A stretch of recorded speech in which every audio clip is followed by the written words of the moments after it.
Elijah Prescott wiped his grease-streaked hands on a rag, sighing as he glanced at the clock.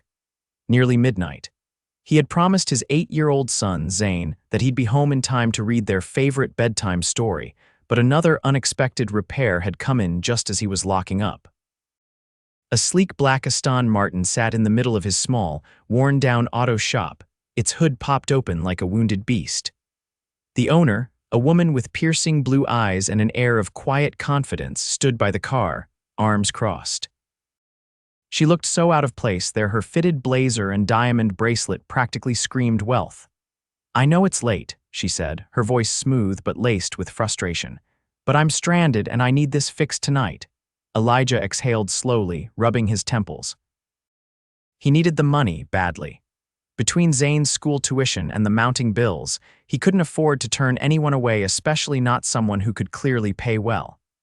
"I'll take a look," he said, grabbing his tools and stepping under the hood. The woman hesitated before offering a small smile. "Thank you, I appreciate it." He nodded but didn't reply, focusing instead on the tangled mess of wires and circuits. After a few minutes of silent work, she broke the quiet. "I'm Penelope Zane, by the way." "Elijah," he said without looking up. She shifted on her heels. "Do you always stay late for customers?" He let out a dry chuckle. "Only when they drive cars that cost more than my house." Her lips twitched, but she said nothing. Minutes turned into an hour and Elijah worked tirelessly, his hands moving with practiced precision. Every so often, he'd glance at Penelope, noticing how she watched him not with impatience but curiosity. "You know cars well," she commented. "Kind of have to," he replied. "Been fixing them since I was a kid." "Family business," he shook his head. "No, just something I picked up. My dad wasn't around much. Had to figure things out on my own." She nodded as if she understood. "You have kids?" Elijah hesitated. He didn't usually talk about Zayn with strangers, but for some reason he didn't mind with her. "Yeah," he admitted. "An 8-year-old son, smart kid, loves dinosaurs." Penelope's expression softened. "Sounds like a great kid." "He is." His voice was filled with quiet pride. A comfortable silence settled between them after that. Finally, after what felt like forever, Elijah wiped the sweat from his brow and stepped back. "All right, that should do it. Try starting it now." Penelope slid into the driver's seat, turned the key, and the engine roared to life. She let out a relieved sigh. "You're a lifesaver," Elijah shrugged. "Just doing my job." She stepped out of the car and pulled out her wallet. "How much do I owe you?" He hesitated. "300 should cover it." She raised an eyebrow. "That seems low for an emergency late-night repair." He crossed his arms. "It's fair." Penelope studied him for a moment before handing him 5 crisp $100 bills. "That's too much," he protested. She smiled. "Consider it a tip." Elijah stared at the money in his hand, torn between pride and the undeniable fact that he needed it. Finally, he nodded. "Thanks." As she got back into her car, she paused. "You ever think about working at a bigger garage, maybe even owning your own shop?" He scoffed. "Takes money to do that. Money I don't have." She tilted her head as if considering something. "Maybe that'll change someday." With that, she drove off into the night, leaving Elijah standing there, the scent of motor oil and something unfamiliar lingering in the air. He didn't know it yet, but his life had just changed forever. Elijah didn't think much about Penelope Zane after that night, aside from a fleeting curiosity about what a woman like her was doing in his part of town so late. He had more pressing things to worry about, like getting Zayn to school on time and making sure the shop stayed afloat. Business had been slow and every repair mattered. But then, 3 days later, she came back. This time, she wasn't in the Aston Martin. She strode into his shop in a pair of tailored black pants and a deep blue blouse, her hair swept back in a way that made her look effortlessly polished. She carried herself with the same quiet confidence, but there was something else, a deliberate purpose in the way she moved. Elijah wiped his hands on a rag and arched a brow. "Car giving you trouble again?" She shook her head. "No, it's running perfectly, thanks to you." He leaned against the workbench, waiting. "Then what brings you here?" She hesitated, as if debating how much to say. "I have a business proposition for you." That caught him off guard. "Business?" "Yes." She glanced around the shop, taking in the outdated equipment and the cracked concrete floor. You're good at what you do, more than good. You could be running something bigger than this. Elijah tensed. He didn't like people poking around his life, making judgments based on surface impressions. If this is some charity thing, I'm not interested. Penelope's lips pressed together. It's not charity, it's an investment. He folded his arms. In what exactly? In you. Elijah exhaled sharply, pushing off the workbench. Look, I appreciate the thought, but I don't need anyone swooping in to save me. She studied him for a moment before stepping closer. What if I told you I want to be your partner? That made him pause. Partner? Yes, you have the skill, I have the resources. Together, we could open a high-end auto shop, something that caters to the kind of clients who drive cars like mine. Elijah ran a hand through his hair, trying to wrap his head around what she was saying. And why would you do that? You don't even know me. She met his gaze without hesitation. Because I believe in backing people who deserve it, and I think you do. It had been a long time since anyone had said something like that to him. Still, this wasn't something he could just jump into. He had Zayn to think about. Stability mattered more than dreams. This isn't a decision I can make overnight, he admitted. Penelope nodded as if she expected that. Take your time, but don't dismiss it without thinking it through. She pulled a business card from her pocket and set it on the counter. When you're ready to talk, she said, call me.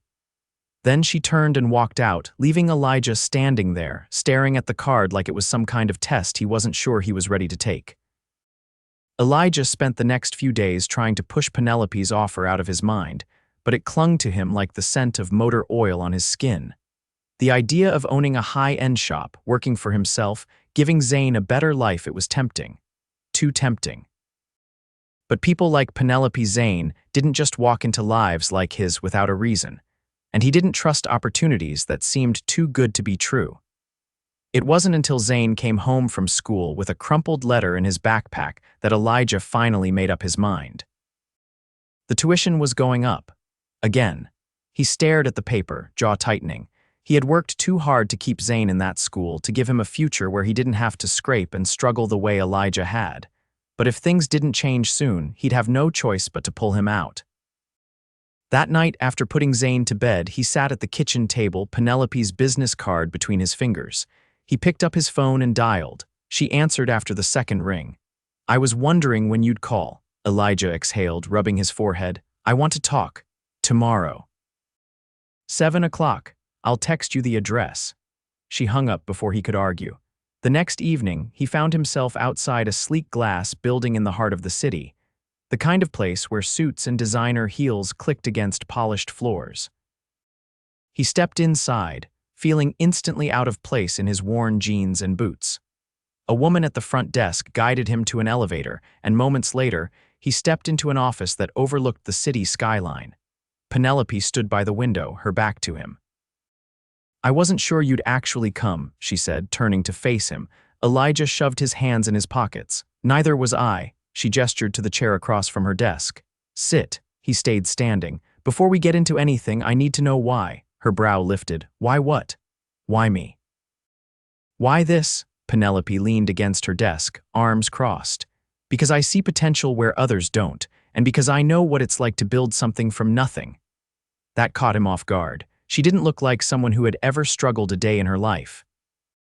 She tilted her head, as if reading his thoughts. My father built this company from the ground up. I grew up watching him turn nothing into an empire. But I also watched him forget what it was like to be the man who had to fight for every inch of success. Elijah studied her, trying to figure out if she was feeding him a line or if there was something real behind her words. She pushed off the desk and walked over to a small side table, pouring 2 glasses of whiskey. She handed him one, her fingers brushing his for the briefest moment. I don't make offers lightly, she said. And I don't invest in things that aren't worth my time. Elijah took the glass but didn't drink. And what exactly would this investment look like? Penelope sat on the edge of her desk, watching him. I provide the capital. You run the shop, make the decisions, hire the people you trust. I'll handle the business side. In return, I take a percentage of the profits. He narrowed his eyes. How big of a percentage? 20. He let out a low whistle. That's a lot. It's fair. She took a sip of her drink. And it's non-negotiable. Elijah rolled the glass between his hands, weighing his options. It was risky, but so was staying where he was, barely scraping by. He met her gaze. And what happens if I say yes? A slow smile spread across her lips. Then we get to work. He took a deep breath, then set his glass down on her desk. All right, he said, let's do this. Penelope extended her hand. Elijah hesitated for only a moment before taking it. Her grip was firm, steady, and just like that, everything changed. Elijah had never moved so fast in his life. The past few weeks had been a whirlwind, signing contracts, scouting locations, hiring staff. Penelope worked with the same sharp efficiency she seemed to apply to everything, and Elijah had to admit she knew what she was doing. The shop they were building wasn't just some run-down garage. It was sleek, modern, and filled with the best equipment money could buy. It was the kind of place he had never dared to dream about, but it wasn't just the shop that had changed. It was them. Penelope had become a constant in his life. At first, their late-night meetings had been strictly business, discussing finances over coffee, reviewing blueprints at her office. But then, those moments had stretched longer, the space between them charged with something neither of them spoke about. Until tonight. Tonight, Elijah had invited her over for dinner. It wasn't anything grand, just pasta and garlic bread, something he could throw together while Zayn sat at the kitchen table, working on his homework. He hadn't planned on it meaning anything more than that. But the second Penelope walked through the door, something shifted. She stood in his small living room, out of place yet perfectly at home, her sharp elegance softened by the warm glow of the overhead light. Zayn was the first to greet her, his usual shyness disappearing as he proudly showed her his latest dinosaur sketch. She crouched beside him, genuinely interested, asking him questions about the creatures he had drawn. Elijah watched the scene unfold, something tightening in his chest. After dinner, once Zayn had gone to bed, Penelope lingered. She leaned against the counter, watching him as he dried the dishes. I like it here, she admitted. Elijah cast her a glance. Here as in my kitchen. As in your life. He stilled, the plate in his hands forgotten. She was watching him with an expression he wasn't sure he had ever seen on her before, unguarded, vulnerable. I wasn't expecting this, she continued. You, Zayn, any of it. He set the dish down. Neither was I. Penelope exhaled, shaking her head. You have no idea how rare this is for me. I don't usually let people in. I noticed. That made her laugh, soft and real. Elijah stepped closer, his fingers grazing the edge of the counter beside her. What are we doing, Penelope? She met his gaze, her voice steady. Falling. The word hit him with the force of something undeniable. She wasn't wrong. He reached for her, and the moment their lips met, everything else faded. It wasn't rushed or desperate, it was slow, deliberate, a quiet surrender. When they finally pulled apart, Penelope rested her forehead against his, her breath uneven. This is going to complicate things, she murmured. Elijah chuckled. Things were already complicated, she smiled, her fingers curling into the fabric of his shirt. Then I guess we just see where this goes. And for the first time in a long time, Elijah wasn't scared of what came next. Elijah had always believed in hard work, in keeping his head down and pushing forward. But ever since Penelope had walked into his shop that night, everything had shifted. His life was no longer just about survival, it was about possibility. The new garage was nearly ready to open, a sleek, high-end space in the heart of the city. The kind of place that would attract luxury car owners, the kind of business that could secure Zayn's future. Elijah had spent the past few weeks working tirelessly, making sure everything was perfect. But amidst all of that, something even more unexpected had taken root: his relationship with Penelope.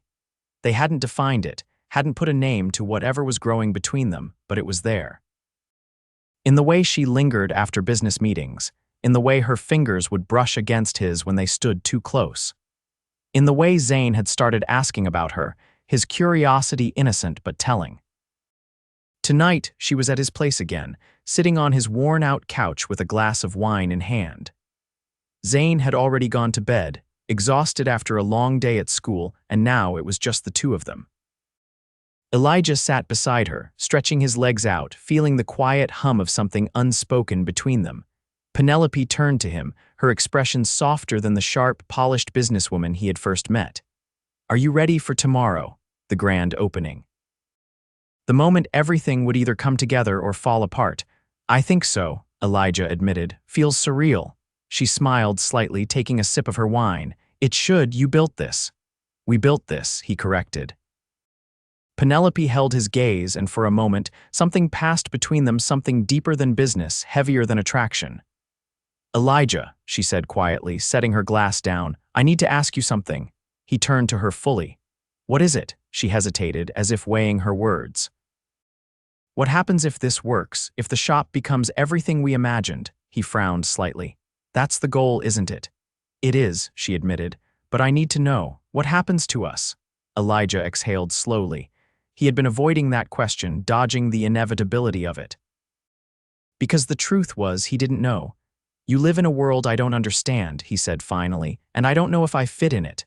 Penelope reached for his hand, her fingers threading through his. "You're wrong about that." He let out a dry chuckle. "You sure?" "Because tomorrow, I'm stepping into something I never imagined for myself, and I can't help but wonder how long before I mess it up." Penelope squeezed his hand. "You won't. You belong in this world just as much as I do." Elijah studied her, searching for any hesitation, any doubt. But there was none. After a long moment, he nodded. "Then I guess we see where this goes." She smiled, leaning in. "I guess we do." And when he kissed her, it wasn't rushed or hesitant, it was something solid, something real. For the first time in years, Elijah allowed himself to believe. The morning of the grand opening arrived with a crisp, golden sunrise spilling over the city skyline. Elijah stood at the entrance of the new shop, the sleek glass doors reflecting his own restless energy. Everything had come down to this moment. Months of preparation, sleepless nights, and a partnership that had become something far more than business. Penelope arrived just as the first guests started trickling in. She stepped out of a silver luxury sedan, dressed in an elegant navy dress that made her look effortlessly commanding. But when she met Elijah's gaze, there was something warmer there, something just for him. "Ready?" she asked, stepping close enough that only he could hear her over the hum of the arriving crowd. He exhaled, running a hand through his hair. "Not sure," she arched a brow. "You've rebuilt entire engines in less time than it took to get this place running. You're more than ready." Elijah let out a low chuckle, feeling some of the tension ease.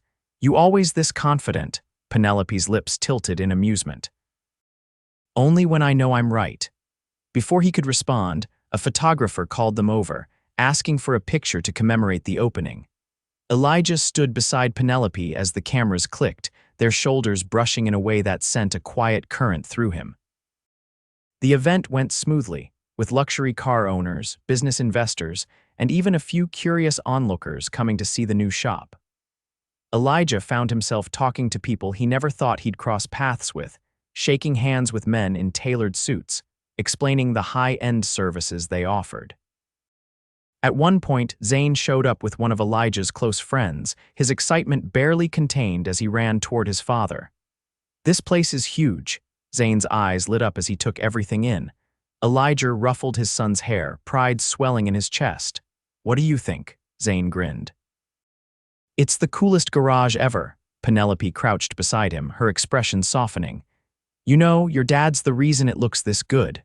Zayn looked up at Elijah, admiration clear in his small face. "I always knew Dad was the best." Elijah swallowed against the sudden tightness in his throat. This moment, this life felt unreal. As the event wound down, Penelope found him standing near the back, watching as the last of the guests trickled out. "You did it," she said, her voice quiet but full of something undeniable. Elijah turned to her, something shifting in his chest. "We did it." She studied him for a long moment before speaking again. "I have something for you." He frowned as she reached into her bag and pulled out a small, sealed envelope. "What's this?" Penelope hesitated, then handed it to him. "Just open it." Elijah tore it open, his eyes scanning the documents inside, his breath caught. His name was on them. Full ownership of the shop, he looked up sharply. "Penelope, what is this?" Her expression was unreadable. "I'm signing over my share to you." Elijah's chest tightened. "Why?" She inhaled deeply before answering. "Because this was always meant to be yours." I just gave you the push you needed. His pulse thundered. You're walking away. A flicker of something passed through her eyes. No, I'm just making sure you have everything you deserve. Elijah shook his head, his grip tightening on the papers. I don't want this without you. Penelope's breath hitched. Elijah, he stepped closer, his voice firm. This isn't just about a garage, it's about us, and I'm not letting you go. She stared at him, something raw and unguarded in her expression. Then, before he could say another word, she surged forward, wrapping her arms around him. Elijah held her tightly, breathing her in, the world narrowing to just the two of them. I'm not going anywhere, she whispered. Relief surged through him, followed by something even deeper. Elijah pulled back just enough to cup her face. Good, because I love you. Penelope's breath caught, her fingers tightening against his shirt. Say it again. He smiled, brushing his thumb along her cheek. I love you. A slow, beautiful smile spread across her lips. I love you too. Elijah exhaled, pressing his forehead to hers, knowing with absolute certainty that this Zayn, this life was all he had ever needed. Months later, as the shop flourished and their lives intertwined even further, Elijah took Penelope to the rooftop of their building one evening. The city lights flickered below them, but he only had eyes for her. She turned to him, her curiosity piqued. What are we doing up here? Elijah reached into his pocket, his heart pounding. I figured if I was going to ask you to marry me, I should do it somewhere unforgettable. Penelope's lips parted in shock, her eyes searching his. Elijah, he dropped to one knee, pulling out the ring. Marry me. A breathless laugh escaped her before she nodded, her hands shaking slightly as she reached for him. Yes. He slid the ring onto her finger, then pulled her into his arms, kissing her with everything he had. Their journey had started in a dimly lit garage, but it had led them here to love, to family, to forever.